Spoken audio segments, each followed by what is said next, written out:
This episode of The Candid Frame is brought to you by the Charcoal Book Club. Their carefully curated selections reflects the best in contemporary photography, and all for a reasonable price. And they are delivered directly to your doorstep each month. They offer free shipping to the U.S., Canada, and the UK. It's subsidized elsewhere. It's a great way to begin or expand your photo library. Join the club at charcoalbookclub.com today. And remember to use the promo code TheCandidFrame at checkout. The internet has replaced magazines as a source of photography education. Rather than waiting each month for an issue, you have camera reviews and how-to instruction at any time and just a few keystrokes away. It's very convenient. Say what you might about old media. A level of vetting and curation went into each issue. I know because I was in the industry for about 2 decades. So in our modern times, you have to do that part yourself. And you're not guaranteed to find photographers who possess that special combination of talent, teaching skills, and a sense of integrity or ethics. A large social media following and snappy editing skills doesn't guarantee any of that. I have followed Nick Carver for several years now. He's a wonderful photographer and a great teacher, though he might not call himself that. He promotes himself and his work without becoming another pitchman through his website and his popular YouTube channel. It's a quality I really very much appreciate. His thoughtful approach to both the natural and urban landscape inspires a slower, more thoughtful approach to photography that I think that many of us can benefit from. This is Ibarian X, and welcome back to The Candid Frame. I don't know how long I've been following your YouTube channel, but I've enjoyed what I've seen, and you've been on my radar for a while, and I thought I'd finally get around to really? inviting and having you on the show. So thanks for coming on board. My pleasure. Thanks for following. I didn't know you had been watching my videos for a while. That's pretty cool. Oh yeah. I'm not the best in terms of putting in comments, but I will to hit the thumbs up. I'm not the best at replying to comments, so that's quite all right. So I just watched the video that you did in Spain, in Andalusia. Yeah. And the thing you said at the very beginning, that at first you thought it was a hoax or a fraud, and I can very well relate to that because I've gotten, messages for opportunities, and I go, no, and then come to find out it was actually true. I was like, oh, okay. Yeah. This one I was so convinced it was a scam. I actually deleted the first email they sent me, and luckily they emailed me again. 2 weeks later or something like that. They're like, no, this is the real deal. So I read the proposal a little more closely. And then I actually replied, thanks, but I'm not the right photographer for this. I'm sure you're looking for someone who's going to take a lot of pictures and kind of like a traditional Instagram travel influencer. So I was basically replied with, thanks, but no thanks. I'm not the right guy for the job. So I gave them every opportunity to not hire me. And luckily they were persistent and they wanted me because I very well could have blown that whole thing for me. Certainly tried. And from what I heard in the video, that your wife helped a little bit there. Yeah, because so when I got the email, not the one that I deleted, but the one following up, and then the couple more where they were getting pretty persistent, I told my wife, I'm like, hey, this is kind of crazy, but I might be going to Spain in 2.5 weeks or 3 weeks. And she's like, what? I'm like, yeah, I don't know if it's the real deal or not, but and I told her about the whole thing. And she's like a master at finding out anything on the internet. Anybody's name I need to find out, what they do for a living. She finds it. I don't know how. So she's like, I'll go to work on it. And she spent some time just researching the ad agency to see if they were legit. And the organization that was supposedly hire them, are they the real organization for the tourism board? Like, she just did some cursory things. She's like, yeah, they're like an award-winning agency. They seem to be the real deal. So, give them an opportunity.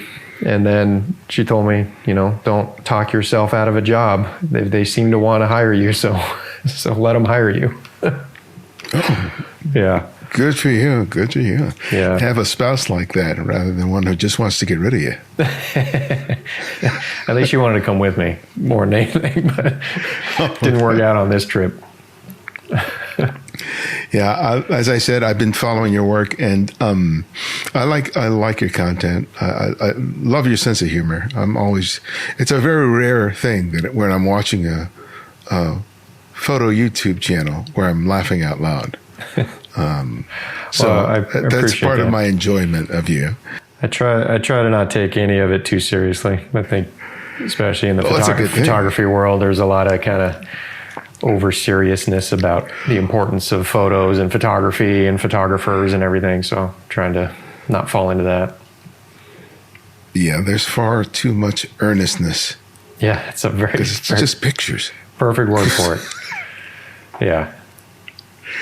Yeah, I'm glad that has been appreciated by viewers. I mean, to try and be funny in a video, it can be embarrassing as much as it is received well, because if stuff falls flat, you kind of come off as an ass.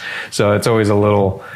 It was difficult for me to do in the beginning because I didn't think anyone would get my sense of humor or anything. But I've been pleasantly surprised at how many people appreciate it. And I guess it's kind of, like you said, it's kind of lacking in the photography YouTube world.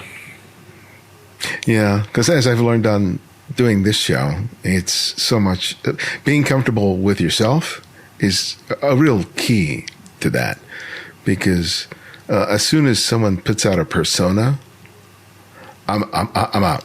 Yeah. It's just like, no, I cannot listen to you for 8 or 15 minutes. Yeah. And you're being schmarmy and all that, zooming into the lens and just doing a bunch of wacky stuff in order to try and hold my attention. I mean, if you have to do all that work, more than likely you don't really have anything interesting to say. Yeah, that's kind of how I was feeling about it too, because I have a very strong paranoia that I'm going to lose everybody's interest in my videos. So I try and keep the pace up. But I get really annoyed by videos where there's a lot of, visual tricks and sound tricks and stuff to try and keep your attention. Like we're a bunch of infants that need to have keys dangled in front of us. Otherwise we're going to stop watching. It's like, if you're talking about something reasonably interesting, people will keep listening. I mean, the fact that podcasts like this are so popular, these long form conversations that aren't planned ahead of time, and they do so well. There's obviously people kind of craving people being real and not treating them like infants that need keys dangled in front of them. Right. And photographically, what I enjoy about your videos is the experience of learning how you see. Because one of the things that I really enjoy is the subtlety of your eye. When you're looking around a scene and how you're paying attention, not just, you come up with these compositions, but you're often paying attention to the subtle changes in light, like an interior light from a building, and then the way the light is, raking across the landscape, and it's very subtle, and that's something that I pay attention to. But I'm doing it very differently as a street photographer. I'm not taking the kind of time that you're taking to make your images, but the very same things that you're paying attention to are the same things that I'm paying attention to. And that's something that I don't often see illustrated, discussed, or even shown on most of the content that's out there. So that's something I really greatly appreciate. Your videos when you're when you're shooting your behind the scenes of making a photograph. Yeah, I certainly have a luxury to get that nitpicky about stuff just because I'm shooting stationary subjects and inanimate objects. I'm always amazed by good street photographers that are, you must have to make split decision, decisions on that stuff in a split second, where I kind of have the luxury of analyzing it for a little while, but you have to keep up with the decisive moment and everything too. That seems so much more difficult to me, but I know it's such an important part of all types of photography. You must be factoring in those same things. It just must be on a much faster pace than what I'm dealing with. Yeah. But I think that really kind of speaks to the idea of creating photographs that are a reflection of who you are. Mm-hmm. That otherwise, what I see a lot of in street photography or landscape or, any kind of photography is a lot of mimicry. And so people sort of replicate the grand picture, right? But the small things that make a photograph really exceptional, personal, that has that sort of spark that is completely arresting, that comes from paying attention to those really small, subtle things. Otherwise, you just kind of, everything starts looking the same. Yeah. And especially for someone like you who favors landscape photography, whether it's urban or natural landscape, that's at the heart of it. And how talk to me about sort of developing that awareness that it was the small things, the rather than the big things, that help you to create sort of a distinctive voice with respect to what you were creating with your camera. Well, you said earlier about being comfortable with yourself to be a good, podcast host or YouTuber or whatever it is. And I think that's really important in photography too. And that took me a while to be okay with how I like to approach photos. Because I'm nitpicky in life. If I'm building something, I have a hyper attention to detail. I'm making sure everything is perfect, that nobody is ever going to notice or ever going to see, but I'm going to notice that it's not done right or it's not done perfectly. And I do that in every other aspect of my life because I have a bit of the OCD or something, or it's just a hyper organization, or even editing my videos. I'm just like, I'm going back and forth between adding 2 frames this way or that, and is that the right place to cut it? And it's this obsessive thing that I think ultimately is not super healthy when it gets taken too far. But I eventually, I think, just settled into that with my photography, where I let myself be that nitpicky with my photos, and I stopped putting as much pressure on myself to take a lot of photos, or to take photos that being that nitpicky is not conducive to. I've always gravitated towards nature photography from the beginning. I do much more urban stuff now, urban scenes and everything. But I wanted to be a wildlife photographer from the get-go. I didn't realize it at the time, but looking back on it now, my personality type doesn't fit with that. I can't be the kind of nitpicky,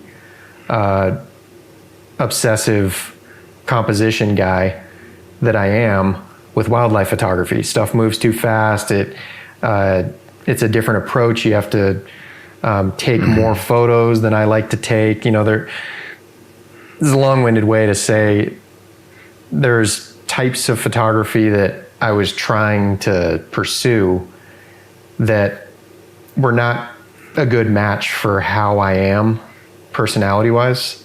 And once I kind of started to let go of what I think I should be taking pictures of, or what I want my portfolio to look like, or what type of photographer I want to be, and just started taking pictures that felt good when I took them, they kind of let me scratch that itch of being hyper, nitpicky about everything, and kind of letting my OCD run in the photo.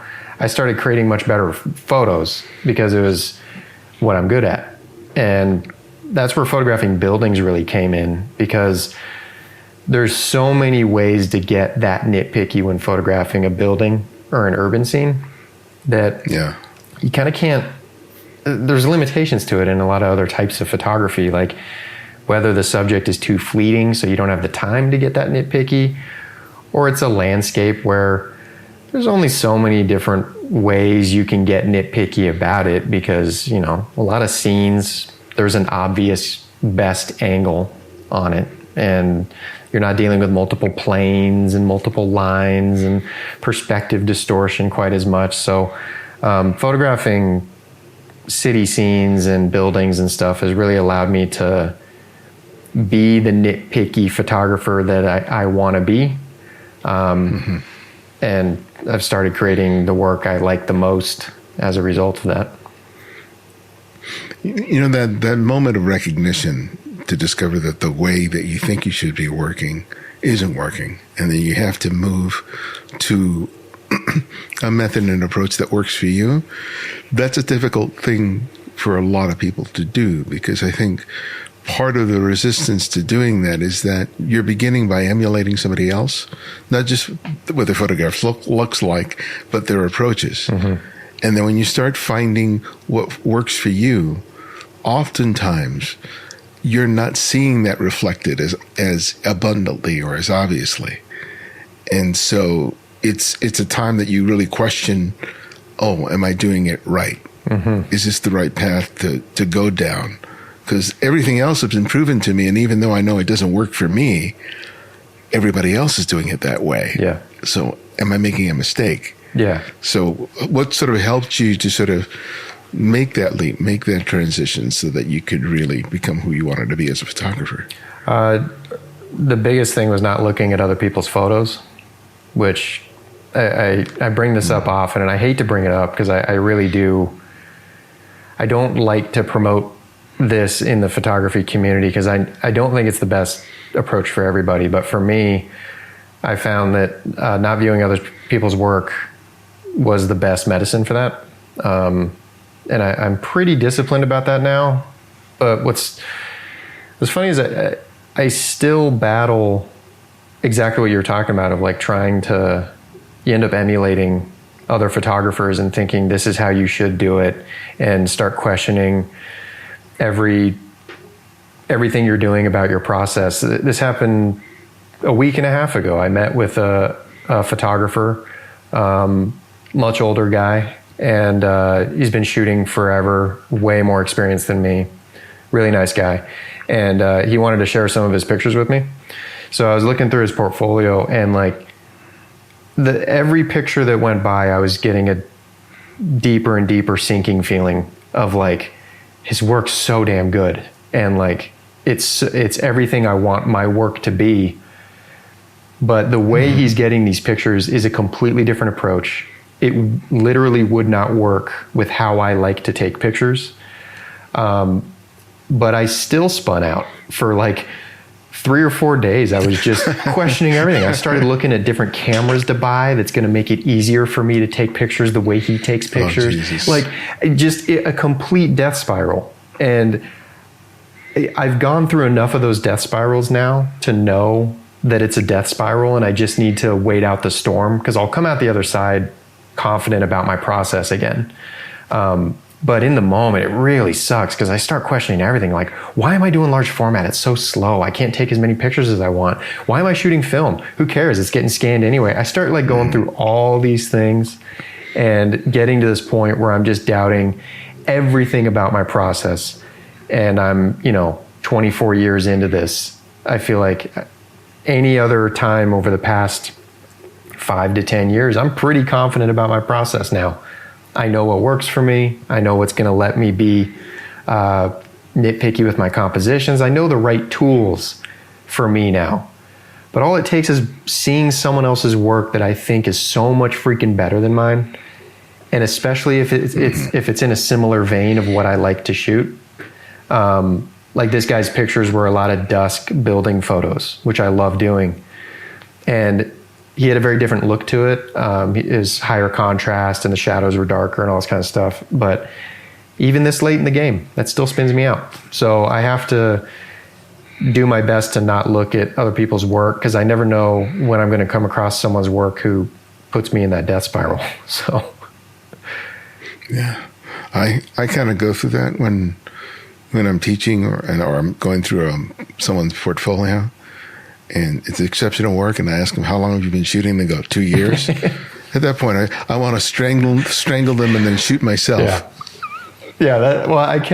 One of the things that pulled me out of it with this guy is I'm like, oh, he's coming up on 70. He's been shooting for like 45 years or something like that, or 50 years or whatever it's been. I'm like, I'll get to his level when I'm coming up on 70. Like that was one of the things that brought me out of it. But yeah, if you come across someone, when I was teaching people one-on-one, I'd have someone come in, it's like they barely know how to turn on their camera and their compositions are better than anything I've done and better than anything I could teach. And what can I tell them? I'm like, don't listen to any tips on composition because you already got it figured out. Just keep going with that. I'll help you with the shutter speeds and apertures and ISOs. I'll help you with that stuff. But yeah, it's frustrating. Some people, take to it naturally, but also some people just, they're in a very similar lane as me. And, they're shooting similar subject matter. They're doing it in kind of a similar way. And just the fact it didn't come out of my head, I already think it's better. But it's similar enough that I kind of want to start doing it that way. And it's like, I got that. When you look at a photo that you've never seen before and it's amazing, you get that moment of magical discovery, like the first moment when you see it and it's like, pow, and it's like, wow, that's an amazing photo. Yeah. You never get that on your own photos because they come out of your own brain. So it's like it's percolating in your brain and it's forming slowly. And so when it finally comes out, it doesn't have that moment of like magical wowness. So even if someone's work is maybe not as good as mine by everyone else's judgment, I'm probably still going to think it's better because it wasn't formed in my own brain over the course of several weeks. I got that instant like wow factor. I have to trick myself into having those moments with my own work. And I basically use this exercise that I often give my students is I tell them to shoot blind. You don't look through the viewfinder. You don't look at the LCD. You see something in front of you that you're reacting to. You just jet out the camera and make the exposure. And what happens as a result is that because I'm not being so controlling of the composition in the frame, usually something happens that's a surprise to me. Doesn't mean that the image works completely, but there's an element there that I'll see that I realize is working. And then I can sort of consciously try to incorporate that. That's as I shoot going forward, because sometimes I look at a lot of my photographs and it's like my hands are clenching to the camera to the point that all color is leaving my fingers, right? Because I'm being very exacting about what's happening at the edges of the frame. And when I do that exercise, when I do it more loosey-goosey and I just let the moment happen, I sometimes see something there that gets me excited in the way that you just described looking at somebody else's photograph. Because I see it when I taught kids to make photographs where they don't know what they should or shouldn't do. And they just do something spontaneously, and I see something remarkable as a result. So it's like I'm been doing this too long to be able to get myself into that childish way of thinking in the moment. But that exercise helps me to sort of tap into it a little bit. That's a really interesting exercise. That'd probably be really good for me. Force me to let go a little bit. Yeah. It'd be hard for me to do. But it's well worth it. And if you're doing it digitally, you don't lose anything. Yeah, I wouldn't do that with a 4x5. No, definitely not. Well, I just got gifted a 35 millimeter rangefinder camera. It's actually sitting over there. I don't shoot like hardly any 35 millimeter, but maybe I'll use that. Two birds with one stone. Get to play with a new camera and try that technique, because that sounds like a pretty smart technique. Yeah, it's a lot of fun. I just took a workshop with Sam Abel a couple of weeks ago, and he said a really, really interesting thing about the process of making photographs. And I'm going to paraphrase greatly, but every photographer gets to the point where they can make a consistently good photograph. And that's the zone in which he always tries to be, where he's making a good photograph, well composed, good use of light. And he says that every once in a great while, a great photograph will come from that. But as long as he's in that zone of making a good photograph, he knows he's in the right space in order to be able to take advantage of those rare moments where everything is converging at the right instant. Does he have a clear definition between a good photograph and a great photograph? I didn't define it, but the way I kind of took it is like, you know it when you see it. Yeah. Yeah. You know, you feel it. Yeah. I think that was ultimately the spirit in which he was talking about, because it was not a discussion about what aesthetically is in the photograph, whether it's the light, whether it's the composition, whether it's the color contrast. It was more about the feeling. Right. And I've heard you talk in a bunch of, you don't even express it verbally sometimes, but just the way I hear you talking about the moment that you're seeing, you are feeling what you are seeing. Right. I can hear the excitement in your voice. You're going, oh, look at that. And I think that's at the heart of what makes a good photographer, is being able to tap into that reaction that you have at discovering something that's playing on in front of you, and then not getting so excited that you fumble what you're doing with the camera, having the presence of mind to make all those choices. Yeah, that's a good point. That's a good point. I don't think too much about, I guess, because you're right. You kind of get to a point where you can pretty stably go through all the motions to make sure everything's technically going to be good. You know, exposure's good. You got the focus. In other words, you get far enough into it, you're not really throwing away any pictures anymore because you screwed up the focus or you screwed up the light or the metering. Like, those things kind of become second nature at some point, almost. But that moment of kind of knowing everything's coming together in that magical way, and you know the results are going to be exciting for you because in the moment you're excited about it, and you can kind of tell when that magic is happening. I think that's the thing a lot of photographers chase in their photography. I'm certainly chasing it every time I go out. And it's I tend to associate that feeling with a concurrent feeling of not giving a shit if anyone's going to like it or not. And I kind of at some point started to make that connection where I was getting my best photos when I was having that feeling of kind of like, I don't really care if anyone's going to like this or not because I love it so much, or I'm loving the process so much. And, you know, before I kind of was able to get into that groove, I would have told you, I don't care what anybody thinks about my photos. I'm taking the pictures I want to take, but I wasn't. I mean, there's a distinct feeling of like when you're taking a photo and you truly are okay with no one caring about the photo because you are so happy with how everything's coming together that anyone's reaction to it is kind of secondary. And it's certainly not every photo for me now. I still do think a lot about if, you know, people are going to like the photo. Is it going to sell well as a print? Is it going to look good in a book or anything like that? But when you have those moments of, I'm so happy about this photo that I'm taking, and I'm so happy with how everything's going right now that it doesn't matter if anyone likes it or not. That's really the best zone to be in. Actually, I saw this Instagram story that was going around. I don't know who it was. I probably should have looked into it better, but he was a analog photographer shooting medium format out on the street at night.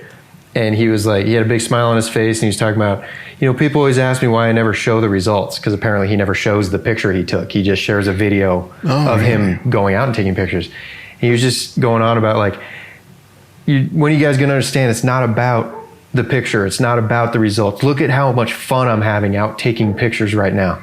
This is what it's about. This is what it's about for me. And like, it was a short clip, but he was really driving home the point of, I'm not sharing the results because it's not about the results. It's about, look at how much I'm enjoying using my camera out on the street right now. And I think that's, that should be the most important thing, but it's easy to kind of forget that sometimes. Yeah.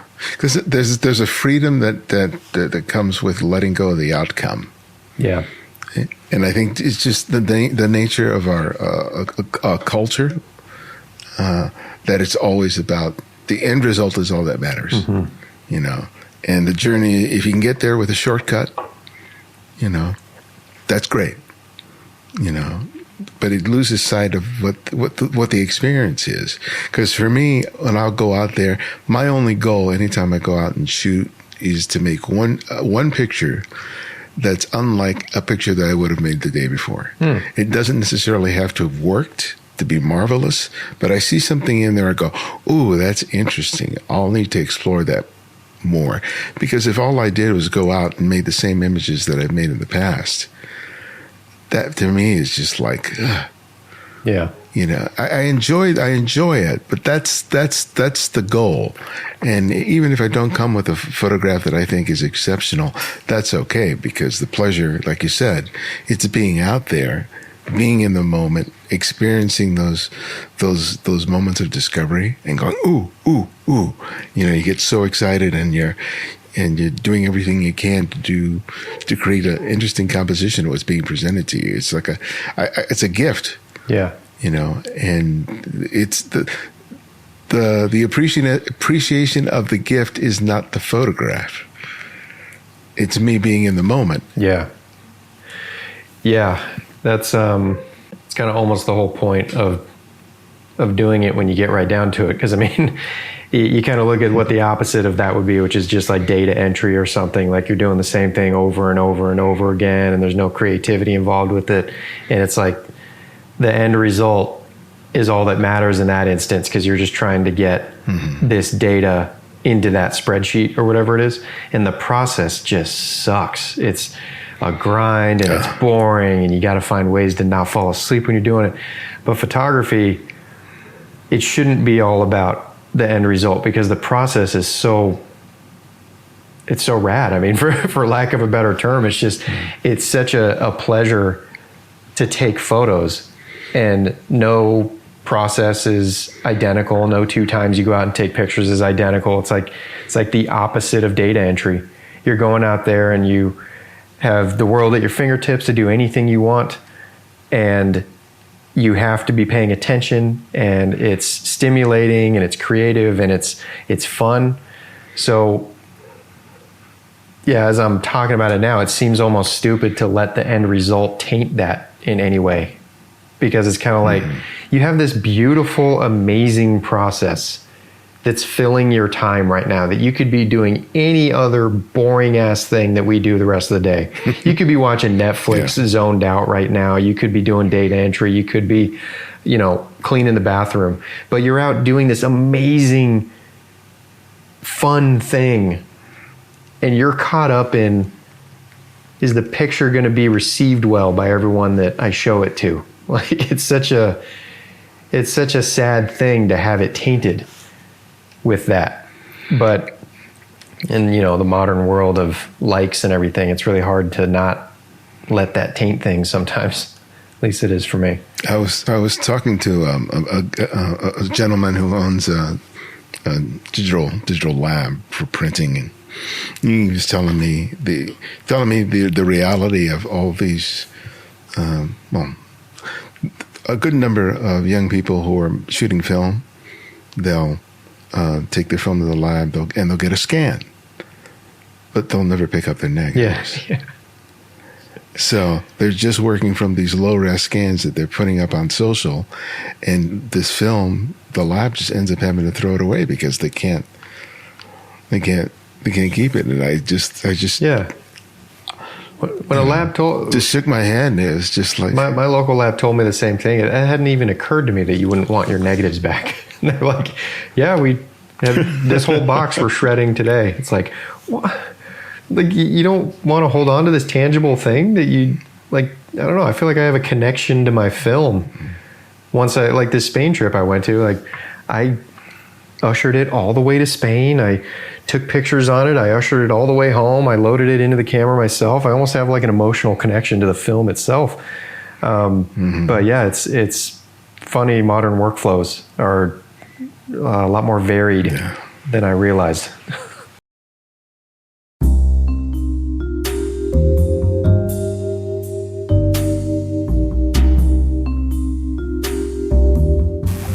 I've been a huge fan of the Charcoal Book Club from the moment that I found out about them. Jesse Lenz, who is the founder, is not just a publisher. He is a photographer and a lover of photography books. He understands that a monograph is more than just a collection of banger shots sandwiched between covers. He chooses books that exemplify careful curation and thoughtful design. Titles like Youth Without Age and Life Without Death by Laura Panic and The Good Citizen by Benjamin Rasmussen are just a few of the wonderful examples of what a great monograph can be. There's a reason why so many titles offered by the club sell out. A wonderful and a great photo book provides me with a lasting experience, one that I can return to over and over again years after I first turned its pages. I can't say that about a camera or a lens. I recommend highly that you visit their website and see what they've offered in the past and what's coming up for you next. You won't be disappointed. With your membership, you receive a quality monograph each month. The book reflects a diversity of genres, photographers, and styles that you will enjoy even if you don't practice that particular genre of photography. And if you don't like that month's release, you can choose an alternative book of equal value in their catalog. They offer free shipping to the US, Canada, and the UK. It's subsidized elsewhere. Sign up today and use the promo code TheCandidFrame at checkout to enjoy 10% off your first membership payment.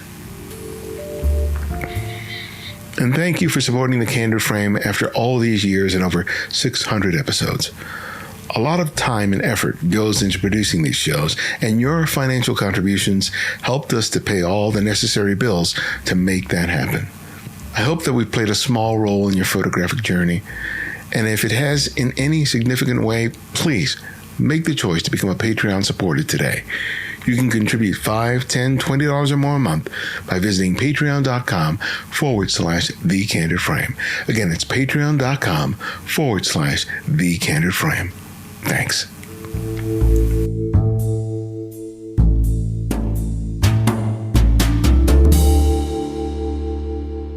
Your journey to become a working photographer was not an easy one for you. There were several times where you thought that it wasn't going to work out, that you basically were going to quit. Talk to me about that, and what do you think allowed you to persist long enough to start actually making a career as a photographer?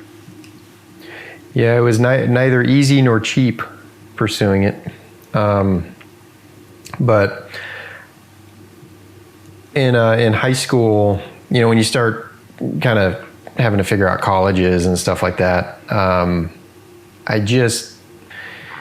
know, it's going to sound cliche because I know everyone looks around in high school and says, I'm not like these people. And, everybody has that feeling, but I really had it. Like I didn't want to go to school dances. I hated the whole thing. I hated being a kid. I hated not being able to have the freedom that an adult has. I hated, I hated everything about it. And I just was kind of eager to start my life in a career rather than going to college and kind of continuing this school trajectory that I didn't really enjoy. I was a good student. The actual academics of it I enjoyed. I like learning and everything, but the social parts of it and all the stuff that comes with going to school I didn't like. So I didn't want to go to college. And at that point I was getting real into photography, and I was the photographer on the yearbook, or not the yearbook, the newspaper. And it was kind of starting to make sense where, well, photographer is kind of a non-traditional career path.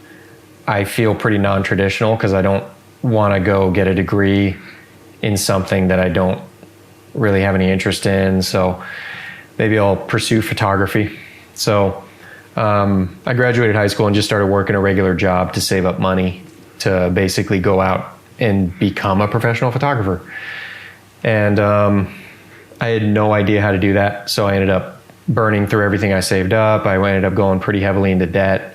I lived at home with my parents way longer than anyone was in my class. I wouldn't be surprised if I was the last one to move out from my parents' house, because I was just so desperately trying to get my business off the ground that I didn't have any money for anything else.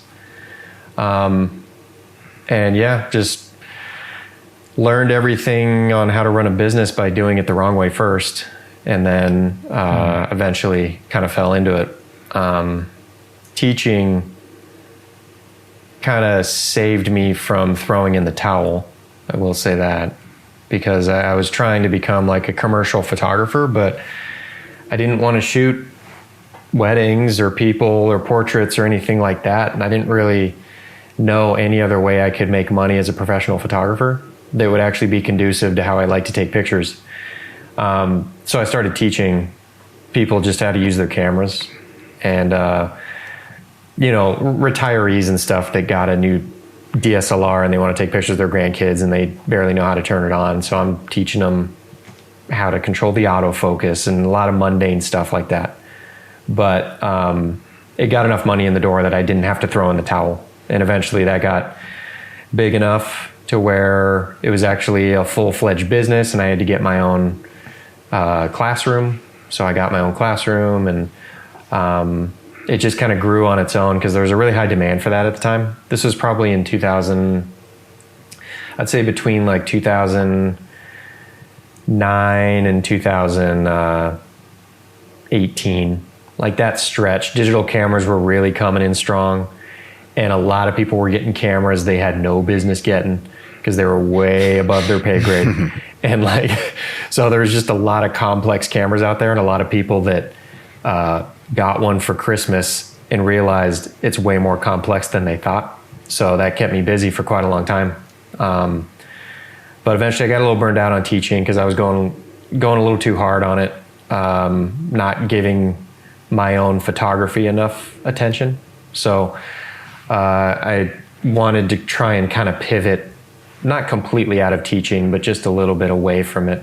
So I started looking at, now that I was more mature as a photographer and more mature as a business owner, I started looking at it more maturely. Like what's a genre of commercial photography that I could actually do with the skills I could do with the equipment I have, and that would work well with my personality. Like I like to work alone. I don't like to photograph people because I'm not good at directing people, and that whole interaction is very awkward to me. So I kind of ruled out everything. Like it ruled out weddings, it ruled out portraits, it ruled out,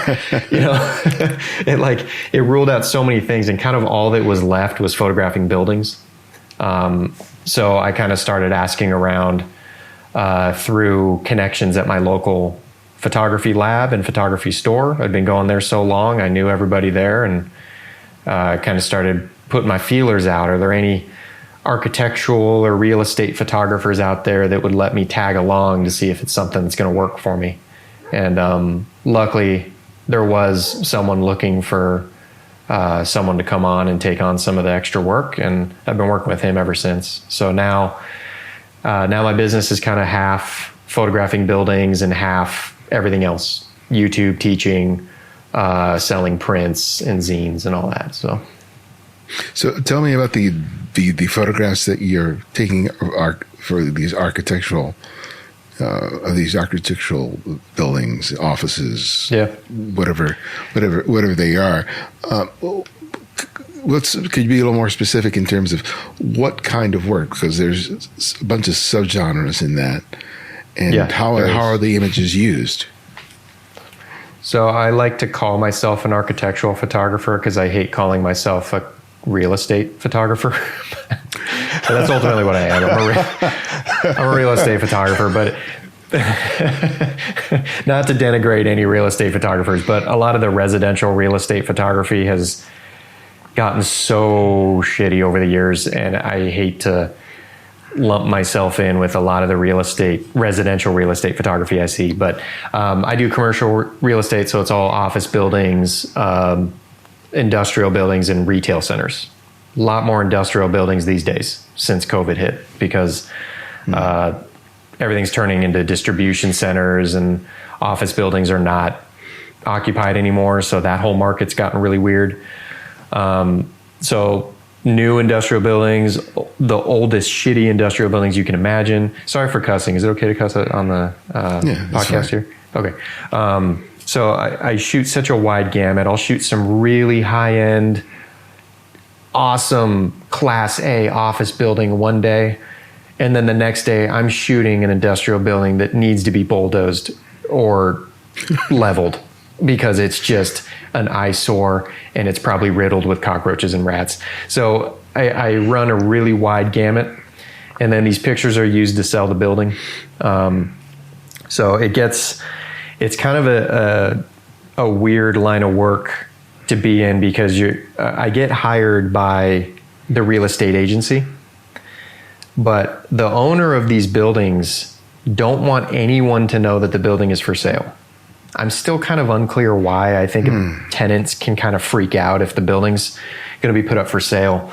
So they're like always giving really strong orders of make sure the photographer doesn't tell anyone on site that it's for sale. So I often have to make stuff up when I'm there of like tenants are asking, why are you taking pictures? I'm like, I don't know. They didn't tell me. I'm just the monkey with the camera. So I have to like kind of skirt my way around having to tell them what it is. So there's a lot of weird things to my line of work that have nothing to do with photography. They always want it yesterday. They make a lot of mistakes. The client does. I've shown up to buildings where the building wasn't even done yet and they didn't know. Like, I don't know how you have a $15 million industrial building. You're sending me out to take pictures and they don't know it's finished yet. So I guess that's rich guy problems. They're probably in New York. This is part of a very big portfolio. They have no idea that the building's not even done yet. So there's a lot of hassle that comes with it, and that's why they call it architecture photography. But it's ultimately commercial real estate. So it's I don't have the luxury of like putting in a lot of work into one hero shot. Like they need a lot of pictures because they're trying to sell this entire building, and I got to show the interior. I got to show multiple tenants. I got to show the lobby. I got to show the exterior. I got to shoot it day and dusk, and it all has to be done in one day. So it's a lot more run and gun than I do on my own style of photography. But so how would you say then? So how would you say that your own personal photography, that is much more leisurely, that's more thoughtful. How has that helped the architectural photography and vice versa? I think they kind of, I think each gets me to not go into a full-blown panic attack on the other. Because like if I was only doing the real estate stuff, and I've had stretches of this where it's so busy that I'm doing just that, and I start to go insane because it's such a fast-paced thing, and dealing with the hassles of the client on top of that, and I just start to go nuts. If I have none of that, and it's all my super slow, super nitpicky, one good dusk shot for the entire day, that drives me crazy too, because I start to get too up in my head to where I'm only thinking about every nitpicky little compositional detail. And then even when I come home, it's like I can't talk about anything else with my wife other than what I'm working on. And it's like, that's not healthy. And I need to have that balance of like, I go out and do the commercial real estate stuff and I get my like fast yayas out and it switches my brain into a different gear, and I have to approach it very differently. And then I also need to go off and do my own work where I can be very slow and methodical about it so I can use that other part of my brain. It's like both parts of the brain, of my brain, need due attention. And if I'm giving too much attention to one, everything melts down. So I think they play off each other more than anything. Do you have to schedule and commit to yourself that you're going to do that personal work? Yeah, big time. And it's hard to do because, I mean, everyone's busy in life, you know. Everyone has so much stuff to do. And you see a Saturday on your schedule, and I'm thinking, oh, maybe I'll go out and take pictures that day. And then it's like, oh, well, I should reroute that dryer vent because it's leaking under the house. I got to do that. That siding needs to be painted, and I got to patch that. And there's also all the video editing I got to do for YouTube and stuff. So I get to the day, and it's so easy to just not do it. So I really have to like force myself. I actually had this just a few days ago because I took one of those days. I said, okay, I'm going to go out and I did two things. I went to a gallery exhibit of a painter I really admire, and then wanted to go take pictures afterwards, just at a different city. I went to the gallery showing, and then I got to the end. I was like, I don't know. Maybe I'll just go home. It's kind of a long drive to where I'm going to go take pictures, and it's probably not going to be anything worthwhile there anyway. And I had a moment where I really had to tell myself, I'm like, just go. The drive is a pain in the ass, but you'll never regret going, even if you don't get any good pictures. You'll be happy that you went and checked it out and you scouted it. And so I said, all right, I'll sit in the traffic. I drove another hour and a half, and I went to this abandoned Sears that was an hour and a half away. And I'm so glad I went, because not only was the sunset amazing, we had this like amazing light, and it was cool, and everything just went perfect and smooth. But just being out there taking pictures in that slow process, using the cameras I love to use, I could just feel the relaxation like washing over me. And it was just this very low pressure. I don't have to share these pictures with anybody if I don't want to, because I'm not making a YouTube video about it. Like when I make a YouTube video about something, I have this extra pressure of like, the picture better be good, because if you put out a YouTube video and the picture sucks, that's pretty embarrassing. So I didn't make a YouTube video about it. I just took the pictures for my own enjoyment, and it was the best. It was every bit of therapy I could hope for rolled into like one little evening. So it's important to schedule those times. So why the YouTube channel? That's a very good question. I've said many times before, I'll say it again here, but every time I do a YouTube video, I say, or a photography on location YouTube video specifically, I say it's the last time I'm going to do it, because I hate the videoing process so much, and I hate having to talk to the camera while I'm trying to take pictures. I hate all of it so much. But the results I love so much that I keep doing it, because I'm even still learning how much I enjoy the video editing process, and it allows me to be my nitpicky self in a whole different way. But now it's with timing and with audio and with video and overlays and all this kind of stuff. So I get to do it. I actually really enjoy it. I end up having to pull myself away from my video editing software because I get sucked into it and I really want to keep going.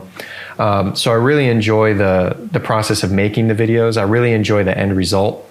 It's kind of like having a journal of my life, that a lot of stuff I probably would have forgotten about, because I got a really bad memory. But I'll look back at some of my on location videos and it'll kind of take me back to when I was taking the picture, and I get to kind of relive the enjoyment of it. And that's kind of why I started doing it and kept doing it through, before it was popular.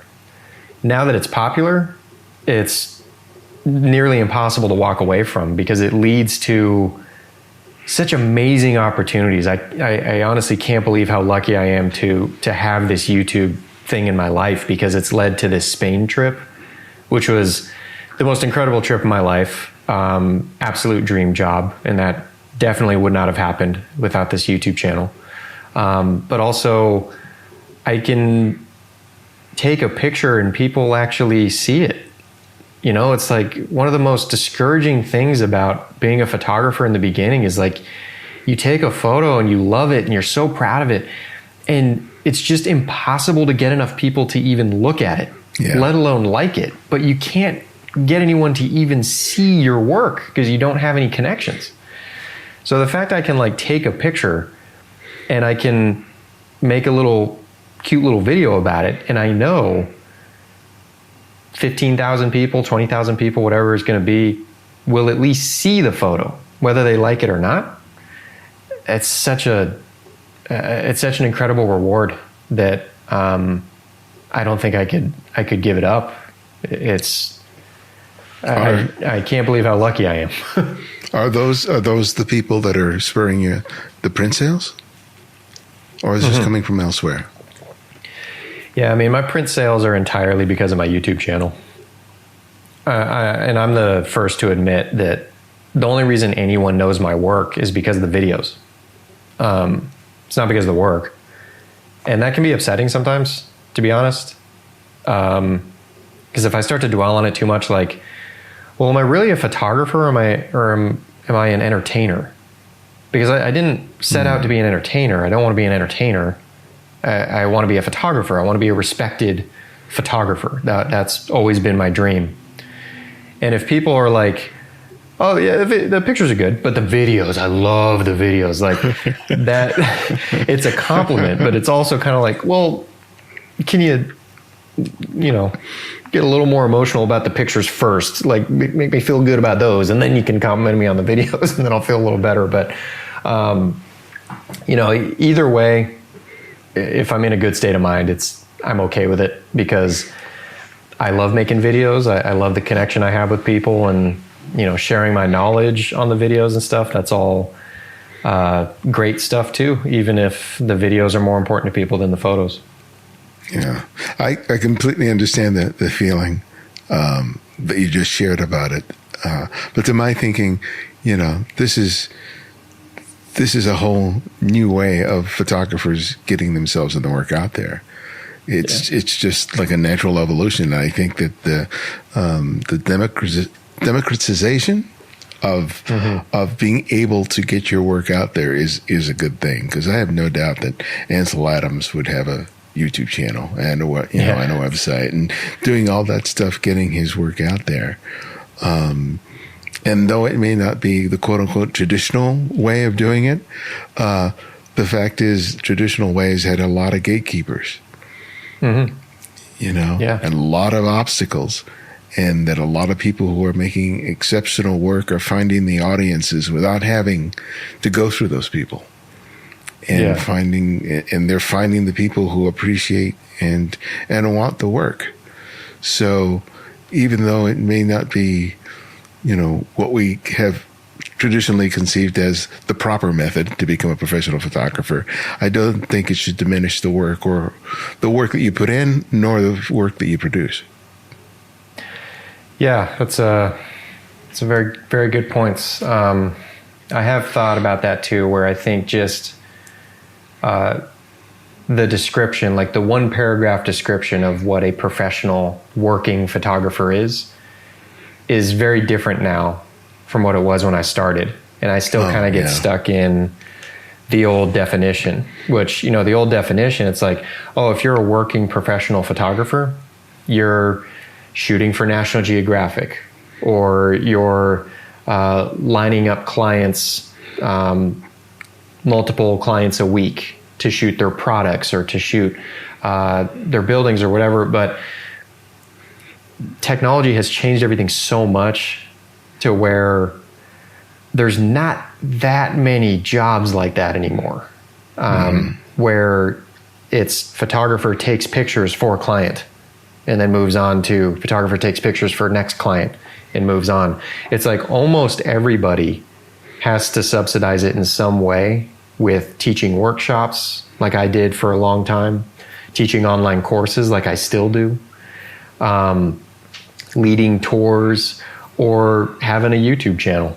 So I feel like the definition, the one paragraph description of what a quote unquote working photographer or professional photographer is most often going to have something in there that doesn't have anything directly to do with photography. Because it's just a different world now. You got to kind of diversify a little bit, and to reach a lot of people requires a different product. You know, like selling pictures, there's just not a huge market for that because there's so many people selling pictures. Because, you know, if you got a nice picture of Yosemite, it's cool, but there's a billion of those taken yesterday. And, you know, a lot of them are pretty good. There's a lot of pretty good photographers out there now. So it's like the odds that you're going to be able to just like take a picture or something and then just sell that picture, it's not like it used to be. You know, stock photography is not what it used to be. Shooting for editorial is not what it used to be. Those jobs are still there, but there's just not quite as many of them. Yeah, I was at a gallery opening this past weekend, and there are prints there that are going for thousands and thousands of dollars. Right? Yeah. And I think about, you know, how many of those photographs that this gallery is selling is work that these people are going to be seeing every day, and how much of it is part of a financial portfolio that once it gets bought, it's never going to get seen, that it just becomes an investment. Oh, interesting. And when people think about, oh, I want to get into galleries and sell stuff for thousands and thousands of dollars, and going, yeah, I get it that, you know, being able to make an income from having your work out there in that way can be very lucrative. And it's, you know, it definitely has its benefits, but it also has, with several people who I know personally who live in that world, it's also very stressful. Right. But to have people who really want your work because they want to enjoy it, they might not be paying tens of thousands of dollars, but there's something very satisfying that, for me personally, that people have purchased prints of my work, and I know that's in their house, and I know it's something that they see every day. Yeah, that's a really good perspective on it. I haven't thought of it that way. Because you're right. I mean, if you're at a level like I always bring up Gregory Crutzen in every interview I do, but I don't follow any photographers, and he's one of the only ones I actually look at his work. But you know, he sells pictures for hundreds of thousands of dollars. But yeah, at that point, you kind of have to start to wonder, like, are they buying this because they're looking for a good place to, you know, stash their money in something that's going to be, you know, a good long-term investment? Maybe their kids can sell it when they pass on. You know, are they thinking of it in those terms? Or is it like, I'm absolutely in love with this artist's work, I need to have it hanging in my house no matter what it costs?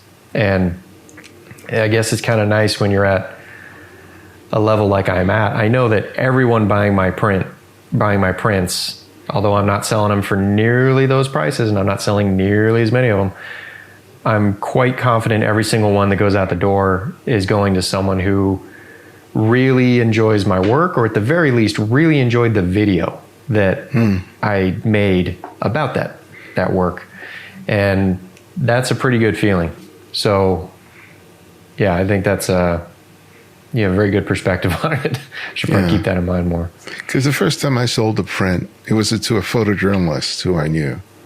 And there was this shot that I made on Kodachrome slide, and I got a Cibachrome made for him for the print. And I sold him that print, and that meant a tremendous amount to me because, one, I respected his work and the fact that he liked one of my photographs enough that he wanted a print, and that I knew that print was going to be with him, that it wasn't going to get socked up in a closet somewhere, that he was going to get it framed and he was going to be put it up. And that's meant the world to me. And that's always been something I've always remembered when I think about, you know, making a print and sending it to someone. The fact that someone else can take some joy from something I had so much joy in creating is very, very satisfying. Yeah. Yeah, it is. And I mean, as I'm sure you know, just the satisfaction from putting your work into print, and not having it just live on a computer screen. I'm so grateful for anyone who gives me an excuse to see the image printed before I send it to them. Like I really do. Yeah. Like I'll make the print. I do a lot of my own printing now, and I'll make the print, and I'll take a moment to like enjoy it before I box it up. It might only be 60 seconds with the print, but I love that process so much of bringing it onto paper, that the fact that someone is willing to pay some money so that I can have that moment with it is reward enough. But the fact that they also want to hang it on their own wall for who knows how many years going forward, that's the best compliment anyone can get. Yeah, holding that print. There are few things as satisfying as that. Yeah. And there used to be, I guess, a television production company that made some sort of sitcom, and at the very end, they would have their logo, and a child's voice would say, "I made this." Yeah. And that's exactly how I feel. I have that sort of that childish thrill of going, "I made this." Yeah, it does go all the way back to that, doesn't it? Yeah. It's just a much more expensive modern version of it, I guess. Well, my last question that I ask each guest is, and though I know you don't look at a lot of photographers' work, I'm still going to ask you the question. I'd like you to recommend a photographer that you would recommend our listeners discover and explore, and it can be anyone, someone you've long admired or someone you've recently discovered. I always bring up Ben Horn when a question like that comes up. He's also he has a YouTube channel, but he does large format, I think 8x10 primarily. I bring him up though because I find his work really interesting, because he does a lot of landscape and detail shots also on nature, detail shots in 8x10. And it's a lot of photos where if someone described it to you, you'd just be like, okay, yeah, so it's nature photography. I get it. And I'm sure it could get shuffled amongst any other nature photographs, and I wouldn't know it's Ben Horn's. But I don't know how he does it, but his work has a very Ben Horn look to it. And the subject matter he's shooting, I'm always a little confused by that, because I'm like, that's subject matter I've seen a million people shoot. For example, a bunch of leaves on the ground or something that sounds simple, and it's like, how could anyone put their own spin on that when they're just dealing with natural light, and it's leaves on the ground, and it's something that is kind of like, well, yeah, anyone with a camera, they would take the same photo of that. Not him. I don't know how he does it, but it ends up being like, oh, that's a Ben Horn shot. So I'd say people check him out. He's the main reason I have a YouTube channel, because he was doing it before anyone else was. But yeah, he's great. And then I always bring up Gregory Crutzen, because he's one of my favorites, but a lot of people probably don't need to be directed to his work. He's pretty well known. And then Andreas Gursky, always one of my all-time favorites. Well, Nick, thank you so much. It was a real pleasure to finally get a chance to meet you and talk with you. Pleasure was all mine. Thanks a lot for having me.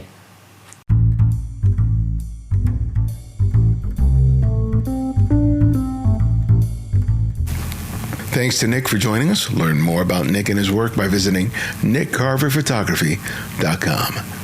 And if you're a fan of our work, you can write reviews on whatever service you use to listen to podcasts, and share a favorite episode on social networks, be it X, formerly Twitter, Facebook, or Instagram. Remember to use the hashtag #TheCandidFrame. You can support us financially by contributing via PayPal or Patreon. We've relaunched our newsletter, and if you want to receive updates on everything related to TCF, sign up today. You'll find the link in the show notes or our website. And if you can't find every show episode on whatever service you use to listen to podcasts, download the Candid Frame app, available for Apple iOS and Android. And because of your generosity, it's free to download and use. No additional purchases are required. The Candid Frame's audio engineer is Martin Taylor. You can find at theothermartintaylor.com. The show's senior producer is Cynthia Parker. And this is eBody and X, and this is The Candid Frame.